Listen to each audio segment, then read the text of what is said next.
the people in the Stranger Things fandom online, especially on Reddit and, YouTube comments and, hell, Twitter.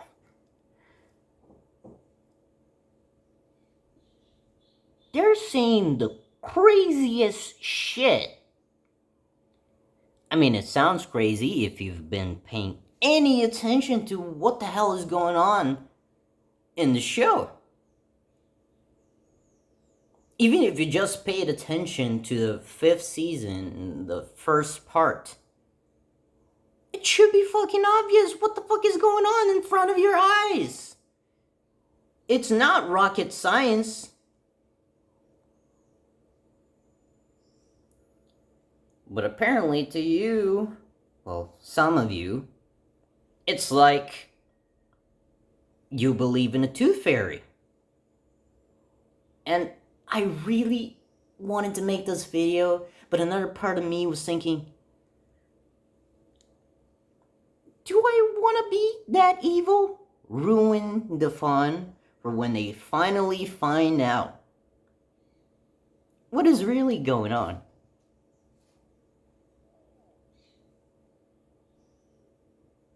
I mean,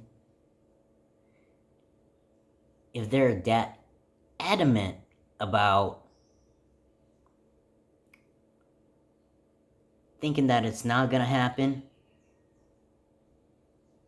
maybe they really don't want it to happen. That's gonna be a negative shocker for them. But for the rest of us who have been paying attention with our eyes and ears open, not soon shut, open, we get it. We see it. We're clocking the shit. And especially if you listen here, if you watched any recent interviews with the 3 main characters for the situation, if you watched interviews with Noah, Millie, and Finn for season 5, you should have seen it by now. It's in your face. But I'm gonna spell it out for those of you who have a lot of difficulty with this. A good way.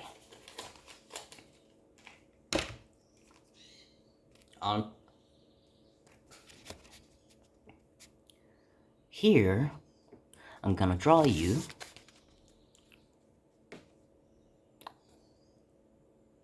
a 9, right?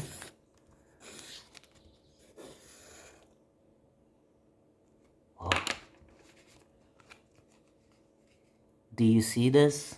Melissa? Brenda? Jacob, do you see the 9? Yes. It's a beautiful 9, isn't it? Except it's not a 9. It's a 6. It was upside down. And there is a dash under it. You know? That's how they make sure that people know when it's really important. I don't know, maybe in card games or some shit. I'm pretty sure they do that. When the font doesn't make it very obvious and whatever. You know, you understand. You're not that stupid. It's supposed to be a 6. And the more, how do I put it nicely? The more limited among you will be asking yourselves, don't beat yourself up over it. We can't all be perfect. What do you mean? Oh, it's a 6. Okay, who says it's a 6? Why do I have to believe that it's a 6? It's a 9 to me. It's because of the intention. It's because of what it means. It's because someone, in this case, me, put the fucking dash under it. It's the intention. The intention matters. And this show is very intentional about everything. Everything. And I say this not as some crazy fan that's watching every single detail like a hawk. I mean, I'm not knocking you guys. You guys are fucking great. You're awesome. You're fucking intelligent as fuck. You have the patience of saints. I'm not like that. I'm casual. I would call myself casual. But I've been noticing that my level of understanding of this fucking show is light years ahead of the general audience.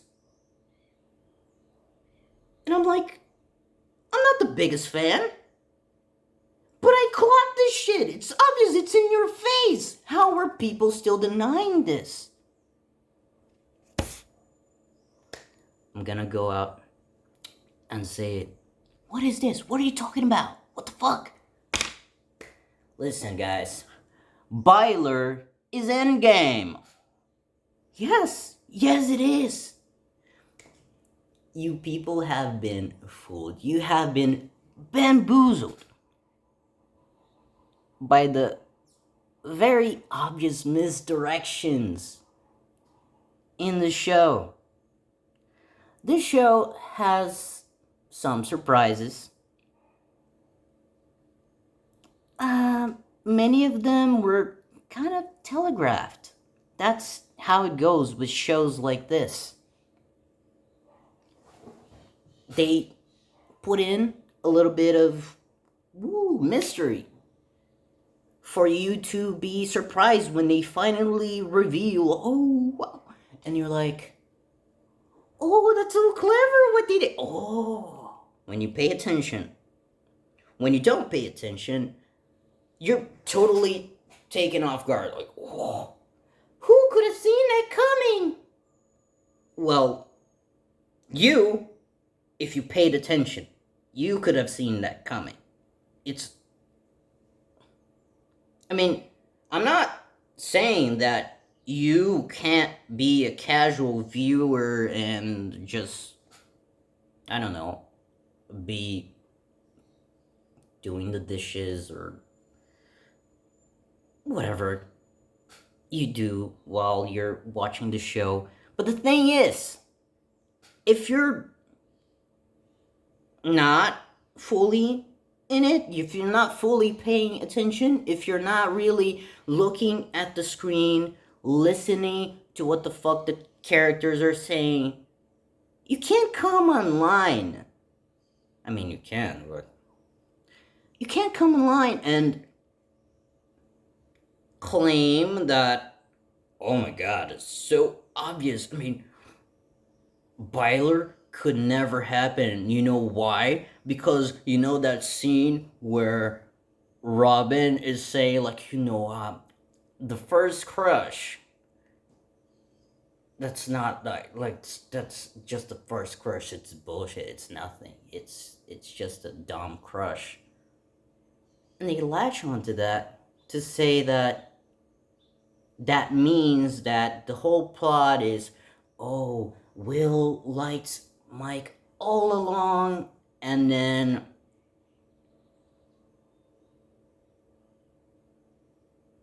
I forgot what I was gonna say, but he liked Mike all along, but in the end, he's gonna get rejected. And then in the last episodes, we only have 4, right? It was 4. I think it was 4. In the last little episodes comes some random gay dude to be like, okay, Will has a boyfriend now. He's canonically gay. He's already canonically gay. And canonically in love with Mike from from just watching the show. You know that. If you ask anyone, you should know that. That should be obvious to everyone by now. I mean, come on. They're not doing a slow burn rejection. That's not that kind of show. It simply isn't. Now, back to the interviews. Look at the way that these three people, Noah, Millie, Finn, have been behaving recently. Now, I don't watch all the fucking interviews, but I did watch a few out of curiosity. And especially once I started noticing that people are still in denial about the shit. Okay, Millie first.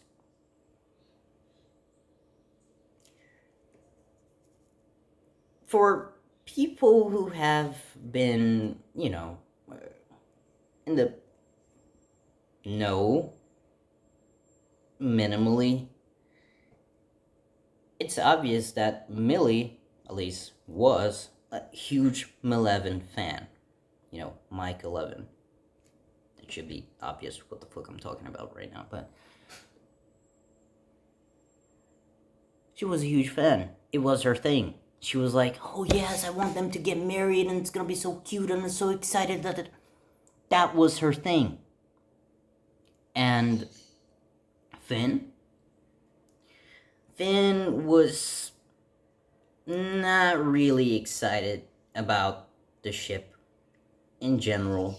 He wasn't that into it. If you pay attention, look it up. Use your access to the internet to do something useful for you, because you're gonna enjoy the show more if you pay attention. Look it up. Look up Finn reacting to Malevolent. Not from Malevolent fans, just from, it should be out there in the, because they will clip shit and put romantic music and do edits to be like, oh yeah, that's totally what's happening. But anyone can make anything seem real when they do all of that. It's smoke and mirrors.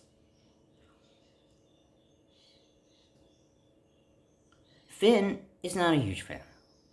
He was never a huge fan of Malevolent. I mean, especially, I can only imagine, to a child actor, holy shit, their situation was crazy. People were shipping these kids, like the actors themselves, they were shipping Finn and Millie, and they were really weird about it. These were children, like small children. To me, they're small, 12.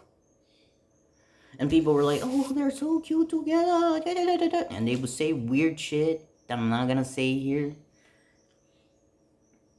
Can you imagine to a young boy if he's like, he wasn't feeling it. He probably felt forced and weirded out by the whole situation. I can't imagine how that could have been a formative situation. It shaped the man he is today. He's over 20 now, right? I think so. And then Millie. How is Millie right now in interviews? She's, in my view, in my interpretation, she's been looking kind of like, that I signed a contract. That's it. Okay, yeah, sure. And she said, paraphrasing, that I suddenly got self-conscious here. Bear with me. She said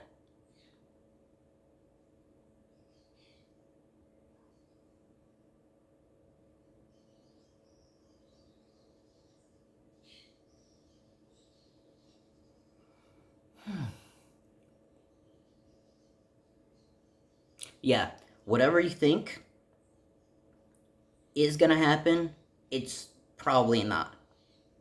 Paraphrasing. She's like, you guys are gonna be surprised by some shit. I wonder what that is. Is it Will's new powers? We already saw that. And if they have even more crazy powers and whatever, there's a transformation or whatever. That's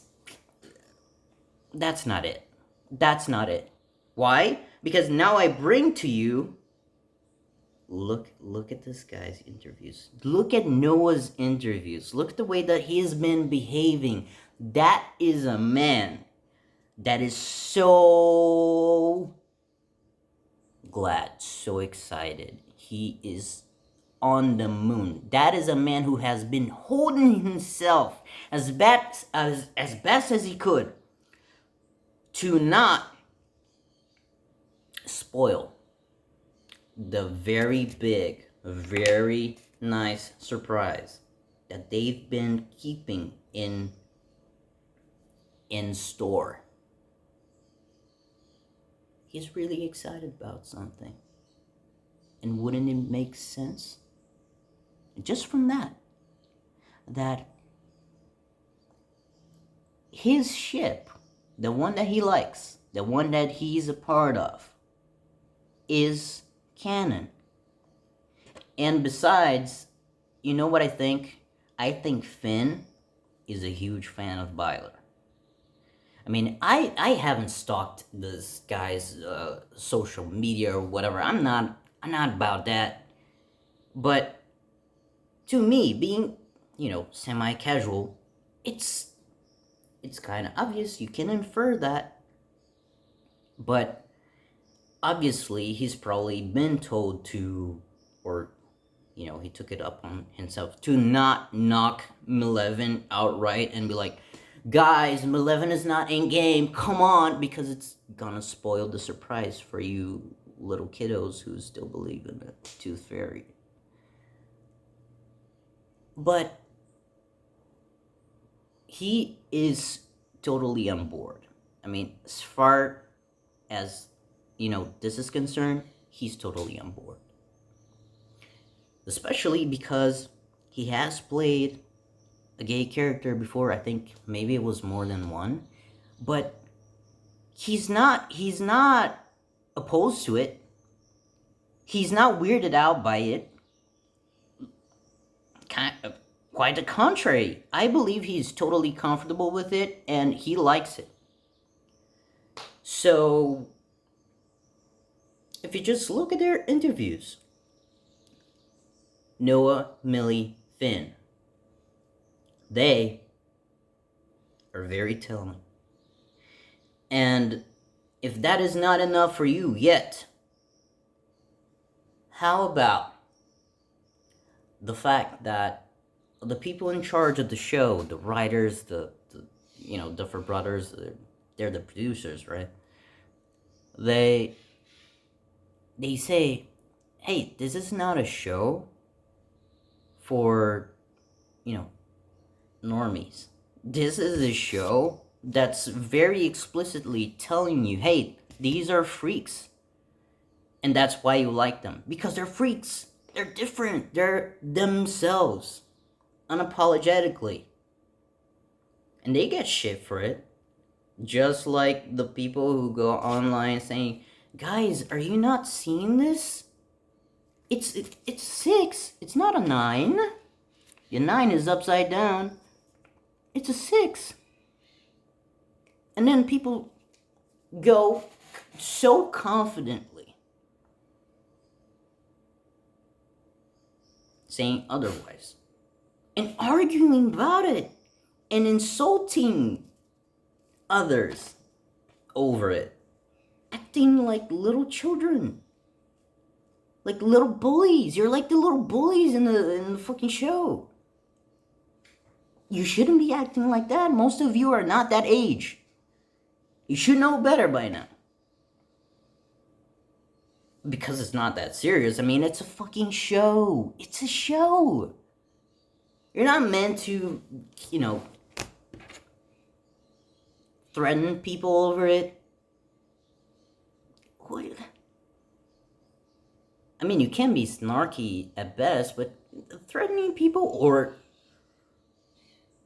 holy shit, it's unhinged. I mean, probably if those bullies from the show watched the show, you know, they would be like, oh, these, see, everything is gay now. Holy shit. Like, they can't just be friends? What the fuck? That's how you sound. You sound like the bullies. Not in a corny way, like, oh, an adult talking about bullies. I'm 27, by the way. I know I don't look it. I know I don't sound it, but I am. But I don't know how else I can make this clear. Or maybe I shouldn't. Maybe I should let people be surprised. I mean, I have been arguing with people about this shit. I've been sassy. I've been sassy. I've been a little bit snarky. Because it's crazy to me. I'm not the biggest nerd in the, like,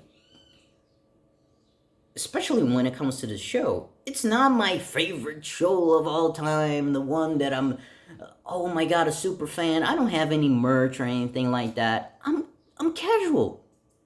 But I like when, you know, things happen in a nice way. What can I say? I like a good story. I like it when things make sense in the story. And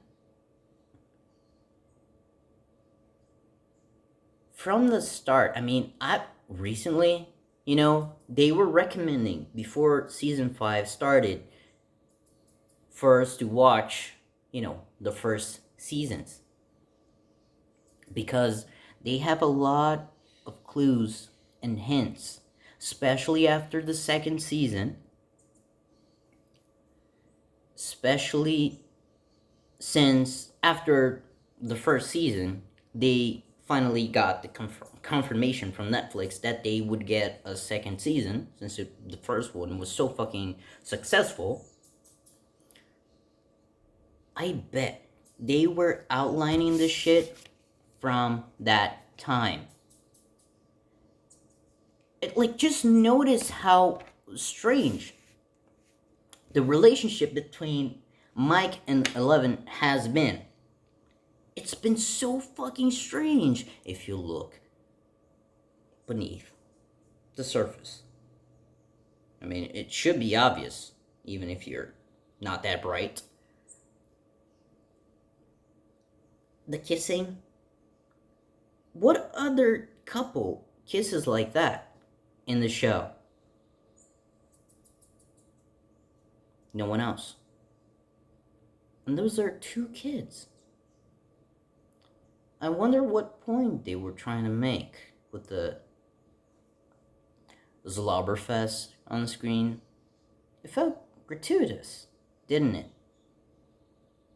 And I think that's exactly the intention. I think, you know, maybe they're a little sadistic and they think, oh, these guys, they're gonna be so fucking surprised when he finally reveal, because they don't pay attention. And then in the end, they're gonna be like, what do you mean? You made them kiss and now now they're gay? Huh. You would be the mouth breather. Not breather. Breather. You'd be the mouth breather that the show's making fun of constantly.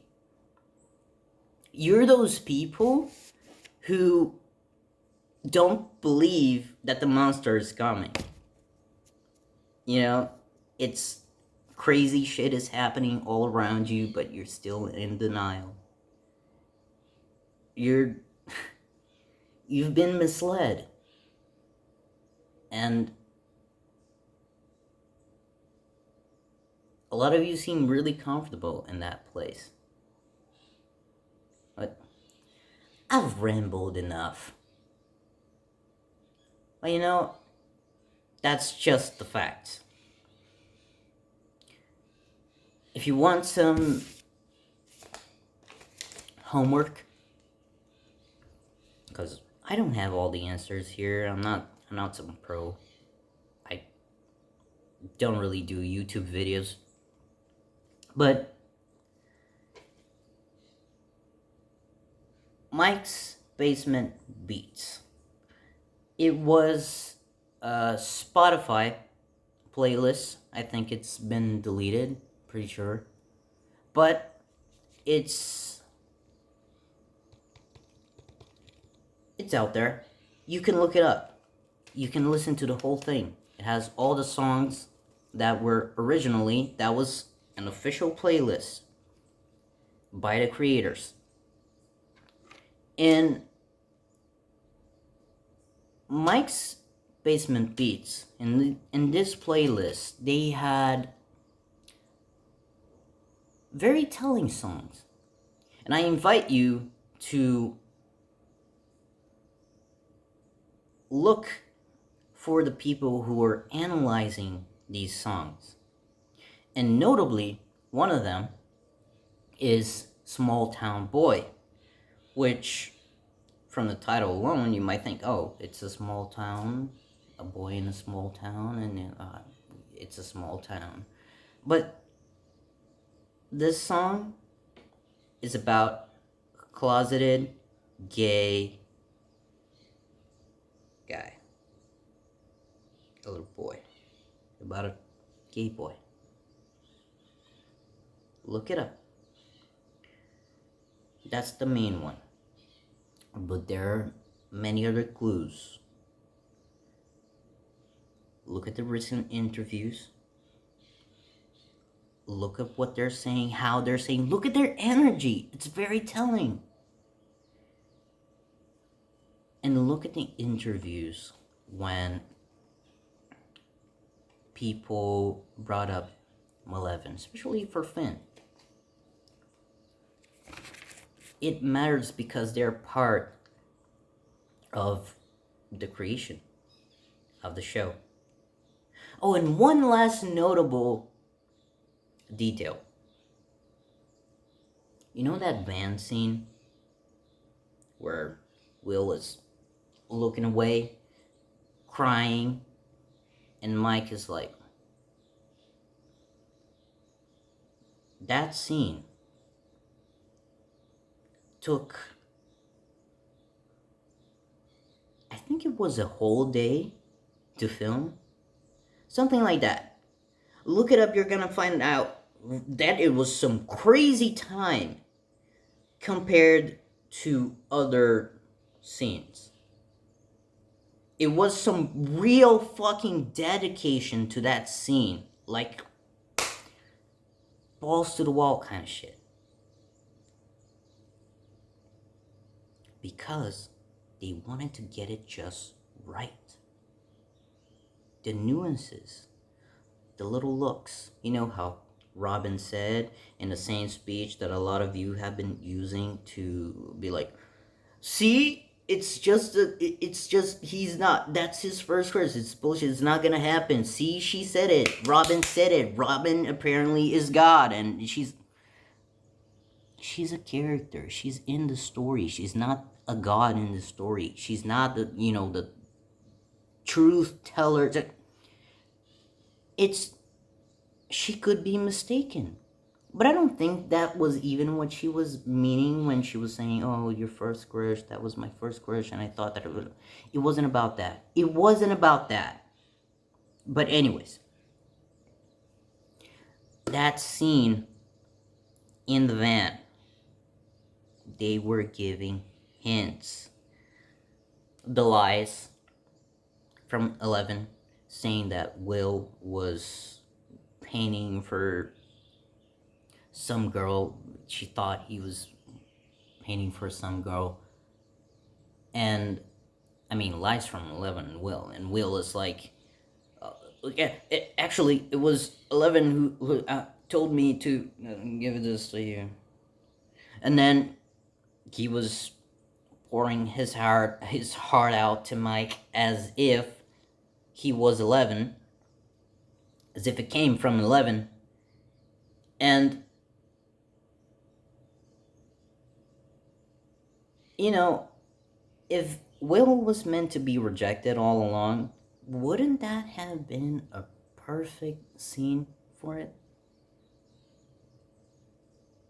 Like, they just have him pour his heart out, and Mike is like, "Oh, no homo, no, no, you know, I don't touch that shit," and then move on, and they give Will a little boyfriend and all that. Because, they gave Robin a girlfriend. You think they're not gonna give Will, their main guy, a boyfriend? After they reveal that he's gay? I mean, they love romance. They love the kissy kiss on the fucking screen. They're gonna do... I wonder who it could be. But yeah, that's it. I rambled enough.